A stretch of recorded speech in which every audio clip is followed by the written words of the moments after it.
So, thank you for showing up, Karen. I appreciate you coming on. This is another episode of Southwest Virginia Patriots. This evening we decided to put out the call for the people that are running for District 9 seat to come on the program and just give us a little bit of information about who is in the race and where you see Southwest Virginia going forward. So just take a minute and introduce yourself. Who are you? What do you do? Okay, I'm Karen Baker. I'm from Floyd, Virginia, and I am running for the 9th Congressional District to be the 9th District's member of Congress. About my background, I've been a lawyer for 45 years. I've always represented workers, not companies. I worked for the Equal Employment Opportunity Commission for 13 years. Prosecuting companies that had unfair labor practices. And then I became an administrative law judge for the Social Security Administration. In doing that, primarily I handled disability claims. In 17 years on that job, I handled over 10,000 disability claims. That involved claims that had been denied twice at the state level, and then it came to a hearing before a judge. And my job was to listen to the claimant and to evaluate their claims in combination with the medical evidence and then expert witness testimony as well, both medical evidence and medical testimony and vocational testimony. So I worked very hard at that job to always give each individual my complete and full attention and my compassion and fairly decide their claim. So then, after that, As if that wasn't enough. after 30 years Right. In the federal government, I retired. I had already started going to school 3 years before I retired to community college to get all my prerequisites for a nursing degree. Yeah. Nod to fellow nurse. And then as soon as I retired, I started my clinicals. And I then went to work as an RN in a small rural hospital in South Carolina, and ultimately worked in the ICU. I worked in step down first and then went to the ICU. And I did that until the year after my husband's death. The last 5 years I was working, he had Lewy body disease. He'd had it before, we didn't know what it was, but it was diagnosed 5 years before his death, and I cared for him at home until his death. So that's what I did, and then I moved to Virginia. We had a farm in South Carolina, and it was only for my rescue horses. And I moved my horses and my dogs and my goats to Virginia and had a farm in Virginia, which I gave up last year because I had a hip replacement. Oh, wow. Yeah, so here I am. And now I'm the candidate for the 9th Congressional District. So, with your background in nursing, I think most people would agree that are watching the program, ballot health care. Let's start off there. Myself, I can already say this, I'm already blacklisted from there, so it's whatever. If they hear it, they hear it. Okay. The care that we're received, the care that we were promised is obviously not being put out there right now. What do you think would be appropriate, or what could you do as the congressman to try to fix that mess? I know that's a big question, but That's a huge question. Yeah. I mean, because ballot is, as we all know, dysfunctional. Very. It doesn't have to meet JACO standards. Right. And it's not even meeting the standards that were set up for it as a monopoly. Correct. And for those who don't know, of course, it was set up in 2018 as a monopoly by the states of Virginia and Tennessee because they saw that we had small rural hospitals and they felt that those were not the way to go. Right. And so they created ballot. And in the past 6 years of its existence, it has been characterized by not meeting its standards and not being able to keep its personnel. Correct. So there's no continuity of care. Right. People are constant, it's a revolving door for people who get some time in a particular slot and move on, and that's unacceptable. We don't have any maternity care in Southwest Virginia. But for that matter, we have no maternity care anywhere in the 9th district anymore. So it's not just ballot, but it is the for-profit medical system in general that's created this issue. So ballot, yes. What can we do? Yeah. Well, I have ideas of what we could do. And the idea that I have is that we can build on what we have already in terms of community care. We have certain community care clinics in places across the district, spotty, but we have them.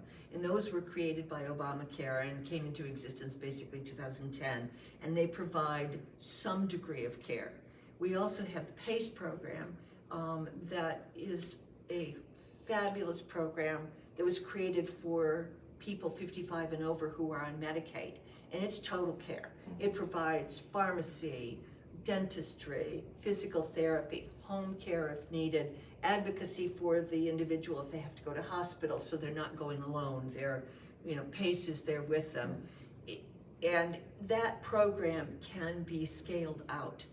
My idea is that we would scale it out for Medicaid patients, which is about half the people in the district. Right. So we support to take care of half the people in the district by scaling out the PACE program. It would have to have a different name, but it would be the same program only from birth to death, and would provide complete care for people on Medicaid. And then when we get that moving, we can proceed to add people who are on Medicare, add people that would be private pay. They would have to buy into it like insurance. However, there would be no profit motive at all. No. There would be no profit motive for pharmacy. There's no profit motive for any component of it. It's all direct care. And we could have PACE-like programs for everybody using the bricks and mortar that we have in our community care clinics across the district, because there's the problem of there's bricks and mortar issues and then there's systems issues, and the systems issues are basically taken care of already by the PACE programs that exist.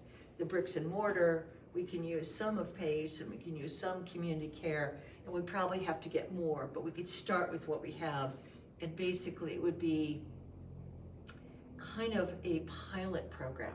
But I will add that community clinics were started as a pilot program in 2010, and now they are ubiquitous across the United States.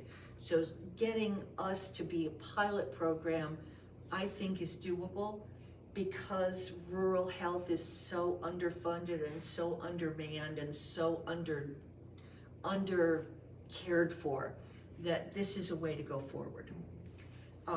And I would add that I would like to get other rural districts involved in this process of creating a rural healthcare system, both Republican and Democrat districts who are rural. Certainly I know that we are not alone in this. No. So we would be working, I would hope to work together to create a rural health program that is complete care, because there were so few providers in rural areas that the idea that you would have to shop around to find whatever component just doesn't work. It's too hard. It's like your eye doctor's over here and your gynecologist is over here, and we need to put it all together. So that's my idea. Well, that sounds a lot better than what we've got going on right now. Yeah. Sticking on that topic a little bit, this is a conservative page, so I've got certain ideas with how government should be ran. The problem that I have with how the ballot was even able to be formed was that it's not a free market system. If you are a capitalist, then you should believe that these companies should come in here and be able to compete for services.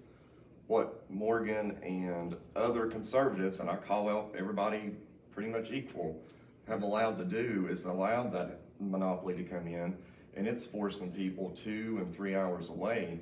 So we've got to come up with something different. I mean, this is not working. They're not contributing the charities that they're supposed to be. Oh, they are underfunding it by millions of dollars. Millions It's of ridiculous. dollars. Yes, And that was a commitment that they made, and they are billing everybody that gets services there and taking people to collections. Yes, and so Instead of providing charity care, Right. while the president of the monopoly gets over $4 million a year in compensation. yeah, So it is the worst of both worlds. Right. It's the worst of private industry and it's the worst of government, all in one monopoly. right. And on top of that, you've got nurses that are just being, I mean, it's like a renewable resource. I feel like that's what they just throw some more fire or wood on the fire, thinking that we're just gonna stay around forever. And another thing that I'd like to ask you is, like, we have a nursing shortage, especially in rural Appalachia. And I think that these floods have only, put a spotlight on what's going on here. But talk about what could we do to try to supplement the shortage that we're gonna have here Okay. very shortly. I have a lot of feelings about this too, as a nurse. Yeah, First of all, part of what it's a concept, I'm sorry, but it is a concept Right. at this point. But part of that is that we will home grow our nurse practitioners. And why is that important? For two reasons. One, it is important for people to hear themselves when they talk to their provider. So their provider is also from here. And it is important that you have continuity of care. In my opinion, continuity of care is a better predictor of health than almost anything. I mean, all the high tech you want, if you don't have a provider that knows you and has seen you over time, you're not getting the kind of care you need. Nurse practitioners, being holistic providers, are prepared to do that. So how do we get more? Well, we home grow them. Tanya Gully, who teaches at UVA Wise, is one of my she guides me in this. And we've got lots of nurses in Southwest Virginia who are here and are committed to staying here. Their families are here, their family farms are here, their husbands are here, their families are here for generations and they want to stay. We can do certain things to create more nurse practitioners. One, we can really ramp up the financial support for nurses to become nurse practitioners. I think it would be appropriate, since we have these programs already in existence, that people are willing to go to underserved areas, can get portions of their tuition paid for. I think that as part of this whole program of creating a rural healthcare system, we would encourage individuals who are going to community college and getting their initial RN to go on from there to a nurse practitioner degree with tuition paid for all the way as part of this program. And then they make a commitment. I think that if our people are homegrown, that commitment won't be like, I'm here for this amount of time, I'm gone. But I would say the commitment has to be 5 years. And people that want to come from the outside can also come in for 5 years. And I think 5 years is enough time to learn the charm of Southwest Virginia and to not feel like a total outsider anymore. 2 or 3 years is not enough time. You're still thinking about what, I can't go to the multiplex, Right. or I can't go to the mall. But after 5 years, you've learned that there is something to do with your time beside that, and you're more part of it. So I think we can provide scholarships. We can provide kind of the moral suasion to get people to come into this by talking about, we want you to go to school and we want you to serve your people. We can even get high school kids involved. We can go to community college and get credits, but we can get high school kids involved by talking to them about becoming a nurse and the importance of it and the excitement of being a nurse. So someone like you can come in and talk to people about, dedicate your life this way. This is service. And then we can literally honor the people that do this by making a big deal of it, because it is a big deal. Yeah, it's a huge commitment. It's a huge commitment, and being a nurse is being a hero. So we can get high school kids into that frame of mind to move forward. So that's what we do for Southwest Virginia. We home grow. Right. And obviously it's going to take some time. Well, it wasn't created overnight, so That's it's not right. gonna, it's Right, not gonna right. be fixed overnight. We've either. had 6 years of ballot. Right. In 6 years, we can get our first groups of nurse practitioners coming off the line. So that would be the plan. Now, as far as physicians go, we know that ballot has a lot of trouble keeping physicians. Yeah. And not surprisingly, because there's a lack of respect for the professionals that work at ballot. They feel a lack of respect. And whether it's a nurse or a phlebotomist or a physician or a lab tech, they feel the lack of respect. And so all of these groups of people, we need to say, we're gonna be out here. And if we need to get physicians even from other countries that have been disrespected in the past, I mean, if we get physicians who move to this community from, say, Bosnia, where it's another mountainous, rural type of place, but they're fully qualified and we get them US qualified, that would probably be good too. And we could maybe get commitments from people like that to actually stay. Switching gears a little bit, I know you were very big into the landfill issue over here in Cleveland. Yeah. Talk a little bit about that, how you got involved in that. How did that even come about? I know that you talked a lot to Amy and Brandy. Yes. It's a very long and convoluted story if you could give Ugh. very frustrating. You know a lot about it too, so please correct me. I know that this was the Moss 3 processing plant, this land Right. in Russell County. And it was supposed to be taken care of under AMLR funds to be returned to the state it was in before the processing plant was there. And there certainly is a big gob pit there, filled with All sorts of things. all sorts of things that are not pleasant. from years and years and years and years. So the idea was that it would be returned to its status. Now, the way this was sold to the people of Southwest Virginia was that it was going to be a recreation facility. Right. Part was going to be in a industrial park. Correct. That's the Golden Pad. That kind of got done, but all around it was the rest of this, and that was supposed to be a recreation area. There'd be horse trails, there might be some solar panels there, and there was a lot of talk about having a monument to the people, the Pittston strike in 1989, and have a monument there amidst the picnicking and horse trails and this lovely space that of course comes down to the Clinch River. And so it would be a place that might be good for tourism in Russell County. And that was the idea, and that's where everybody was on board with last fall. And then somehow, during, Yeah. because I'm not sure, there's the FOIA requests about this have not been honored at Right. this point.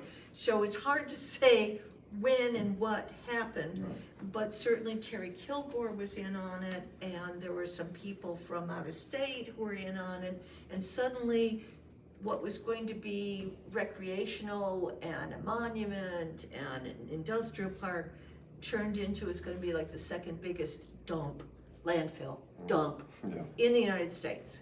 I remember seeing in the newspapers that they made a big deal about it. It was going to be an industrial park that they were going to bring, that had access to rail and all these things.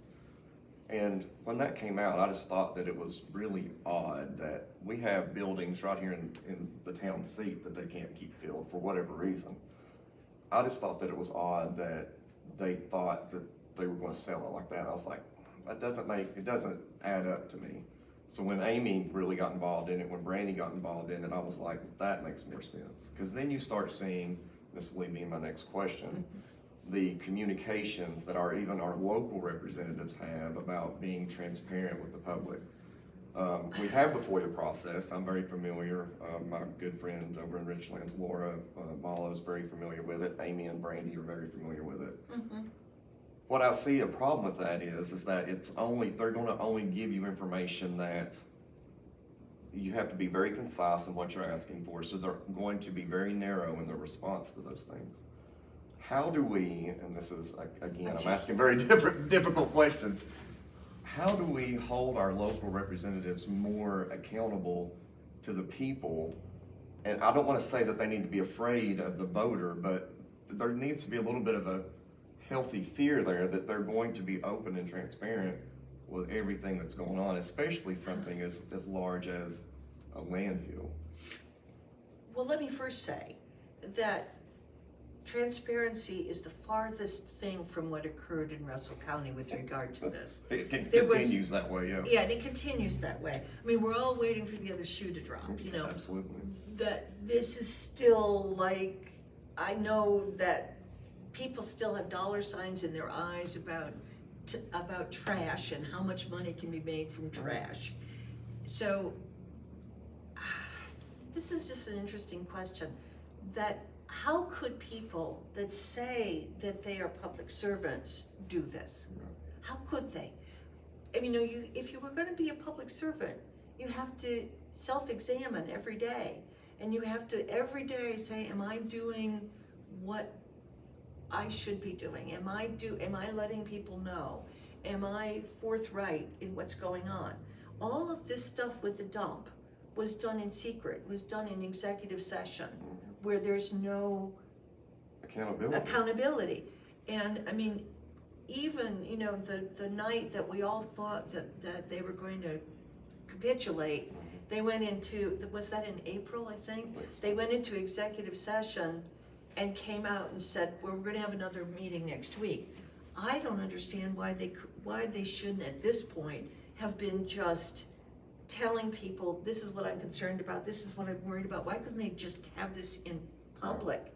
Unless there was something really shady that nobody wanted anybody to know about, which is why it was hidden all along. And even if there's not anything shady going about it, that's what I try to tell people.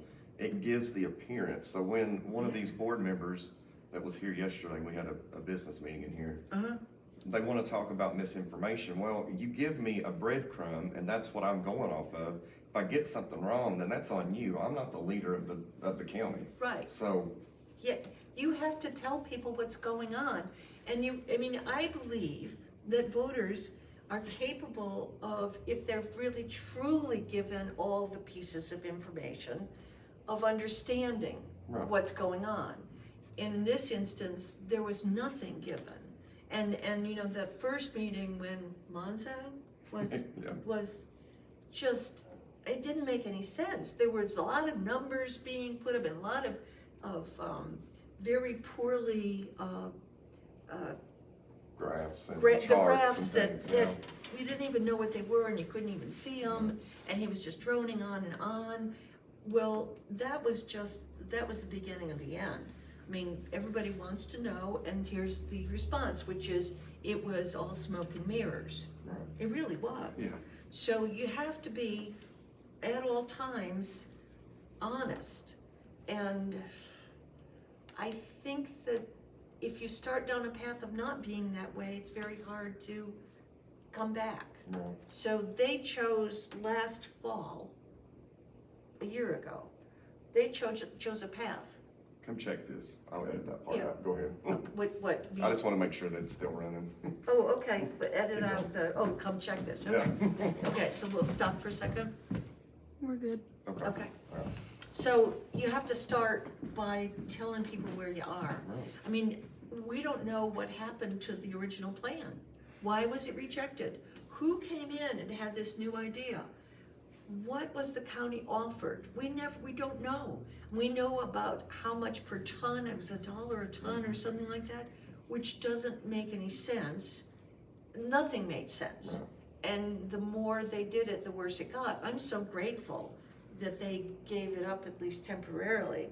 Right. I mean, as a member of Congress, I could not intervene. As a Right. private citizen, I can say that I wish there had been a recall. Right. Not because it took all of this community action and all of this activism to get them to temporarily stop. That means we have to gin it all up again the next time this happens, and I'm not confident that it won't happen again. Well, I'm for sure. Because of the way that it was done. Right. There's been no accountability. I agree with you. There should have been a recall. I think that some of them are working on that. I don't know where that stands at today, but or at least one person. Just should make be an reason- example. Yeah, make an example. Right, so that this type of behavior is not gonna be tolerated anymore. That's right. If your idea is so great, you know, if. It's for so instance, compelling. If it's so compelling, put the information out there and let the voters decide. Right. You aren't elected as a dictator. That's not the way that this government was set up. No. And I feel like that this talk of, you know, if we just vote more Republican, then it's going to get better, and I'm going to get a lot of heat for this, but whatever. I'm just so sick of that argument because They're all Republicans. there's a 6-1 majority on that board, and you continue to have these problems that doesn't lend itself to, for people to trust you in future endeavors. No. And it does nothing to further this conservative cause that they all allege to uphold. And that's what's frustrating to me, is that I could give a rip about who's elected next. It's about the cause, it's about the people. It should be, the information should be out there. And the fact that you have to beg, plead, and fight the way that you do to get just the basic information, and then people like me and Amy and Brandy are labeled as the ones that are the troublemakers. No, I'm just trying to get you to do what you said you were going to do. I shouldn't have to go to such extremes to get information like that. People, the troublemakers are the true patriots here. The troublemakers are the citizens who are going above and beyond to make it better. I mean, you know, and if this is what it takes to find out anything, Right. then there's something really wrong. Right. Something really If wrong. your idea is so compelling, like I said, then just you shouldn't have to hide it. You shouldn't lay it have out to there. say in an email when one of the FOIA comes out, well, here we go. Well, it shouldn't be here we go. It Should have been should from the be- very beginning. right. You should have been open and honest. That's right. That's right. So- Because anybody that thinks that their way of governing is to hide things from people, I mean, that's pretty un-American. Yeah, yeah, it is. One other topic. Yeah. With the floods and everything that are going on, it's really shedding a light on the lack of things that Appalachia has as a whole, Yes. as I should say. Yep. Welfare comes up in a lot of conversations with conservatives. Mm-hmm. I myself and my wife, we have been on welfare before I was a nurse. We struggled mightily. What do you see as some hindrances or things that we don't have here in this community that you'd like to see? And how could we go about getting those? I know I'm throwing. Yeah, no. I mean, this is what I've been talking about for almost 8 months, right? And not the most compelling thing, but the thing we have to have first is we have to have cell phone service and broadband for everybody. It is not a luxury. It is not something you just have in cities. How in the heck can we get new businesses in if we don't have these things? How can we be safe in our homes if we can't call 911 or the sheriff from our house? I mean, I have people that have to go 3 miles away and up a hill to use their cell phone to make a call. How do we get our kids fully educated if they don't have this at home? I mean, I understand that you can sometimes, if you have cell service, you can get some, but it's not, it's hard. And when my opponent says, well, you know, maybe in 2 or 3 years we can get this done. Well, this is a project that's been ongoing at this point for 6 years. And you're saying, oh, 50% longer? Why don't we have it now? Because there's this assumption that it's perfectly okay for rural areas to be left behind. Rural electrification in the 1930s made it an absolute national priority that every home and every business would have electricity. And that's how we should be attacking this issue here. And I know that money's been allocated for this, billions. Billions. But it's not happening. And part of the reason it's not happening, well, I have to say first, I don't know all of the reasons because I'm not in office and I'm not capable of having people answer my questions. I have to figure it out as best I can from the outside. But what I have figured out is that every county has been tasked with getting it up and running in their own county, which if every county has to do this individually, every county replicates all the difficulties, and every county has differing capabilities in terms of contracting and in terms of assessing all the ISP providers and every aspect of it. And every county has to deal with Appalachian Power individually. And frankly, you know, when you are on your own against a behemoth, which is Appalachian Power, and you're Russell County or you're Grayson County, you don't have a lot of bargaining power. If we all were together against Appalachian Power, because it is a matter of them holding all the cards with regard to broadband. So if we were all together, we would have some bargaining power. We do not have it when it's county by county. And so that's where we are at this point. And some counties, you know, this is before the storm. I mean, after the storm, we're still spotty, and we still have cell service problems. Even when we had it before, it's still missing. But let's just talk before Helene.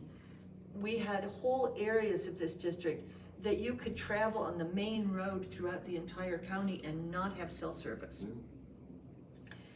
So how do farmers negotiate contracts and get their products to market? How do kids do that? I mean, it's outrageous. We've seen a huge issue during COVID, how kids, when we were doing the virtual schools, that they had nothing. I mean, you made a big deal about going to Dane. I do appreciate you doing that. They've been begging for cell service, and they keep being told, well, it's not going to happen. There's not enough people there. I don't believe that it can't happen. We're investing thousands of dollars into a train depot up there, and take that money and invest it in a freaking tower. I mean, well, the fact is, it's not optional Right. at this point. My opinion is none of this is optional. All of this must be done, and if whatever it takes, it must be done. Everybody needs this. And it doesn't matter if you're only a community of 400 or 600. I happen to live in a county that has a co-op, and the co-op took care of us all because there's no profit motive involved.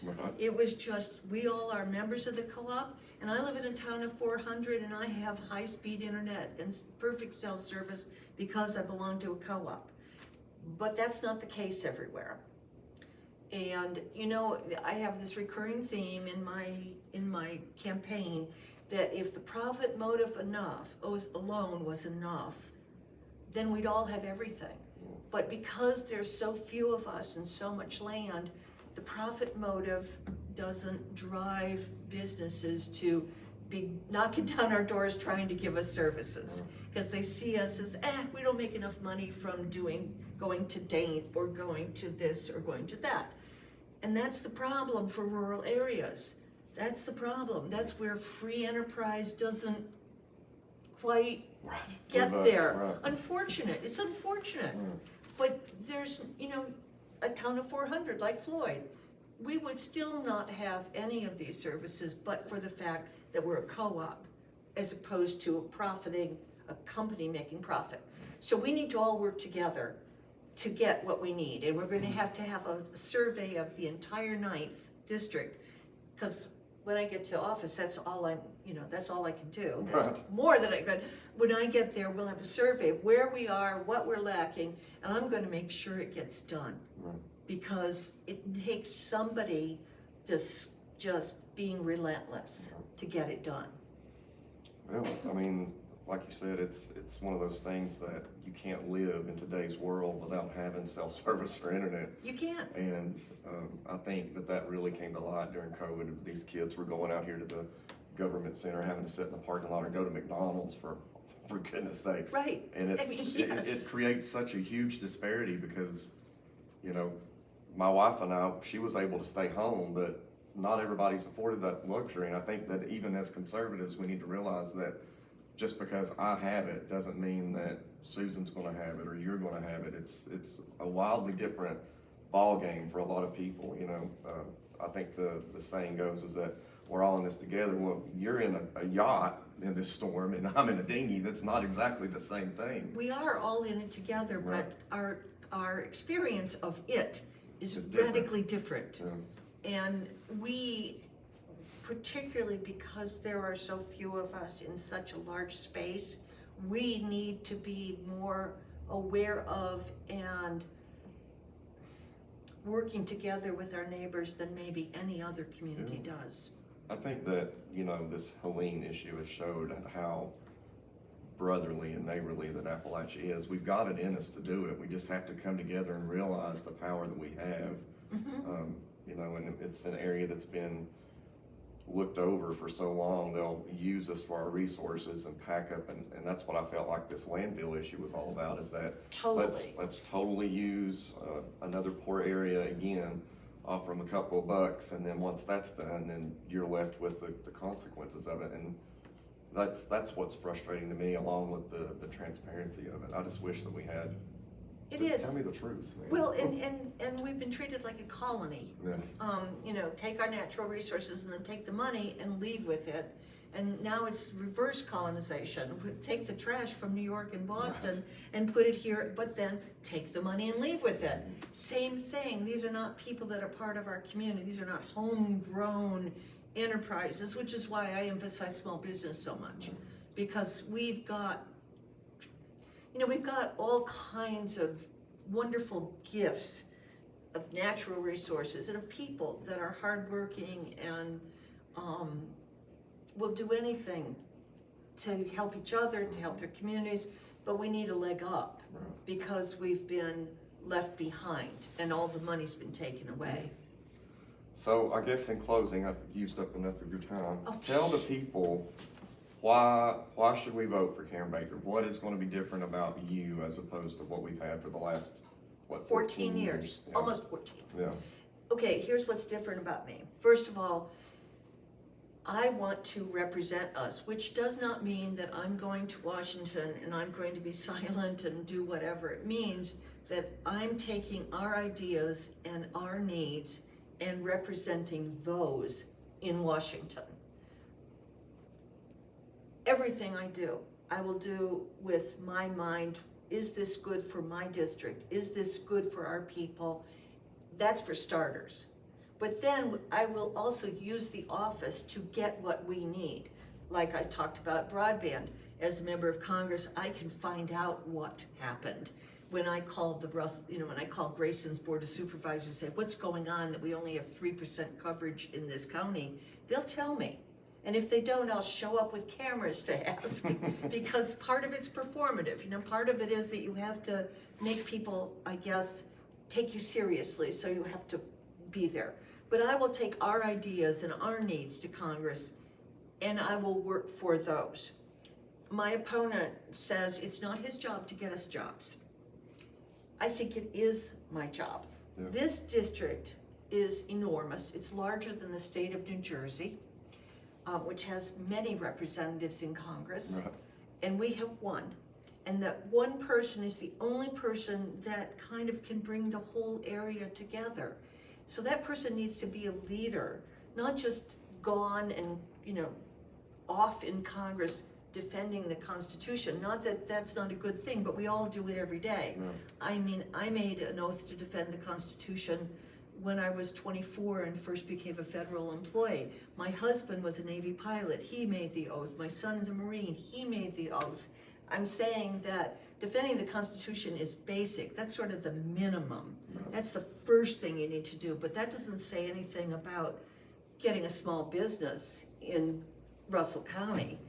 So you need to be there to represent, to advocate for the people in your county, in your district, to advocate for our needs. I will, once we get broadband so that we can actually Communicate with one another. Right. And also so we can say to a business, hey, come in, we have broadband now. I will woo them. I will go and find businesses for us. I will listen to what people have to say and their ideas, and we will work together to make those real. If we sit down in a meeting and I say, let's just brainstorm. Let's just talk about, what do you think, like in your wildest dreams, what could we do? And sit there in a room of people, and we might come up with 3 or 4 really good ideas that people have been harboring, but nobody's talked to them. And then we proceed. We proceed with the ideas that come from this district, that come from the people here, and we try to make them real, because we can. And so it requires imagination and persistence and belief in the people here. And that's what I bring to it. I think that the job is one of a leadership and a role of leadership, which does not mean going away. It means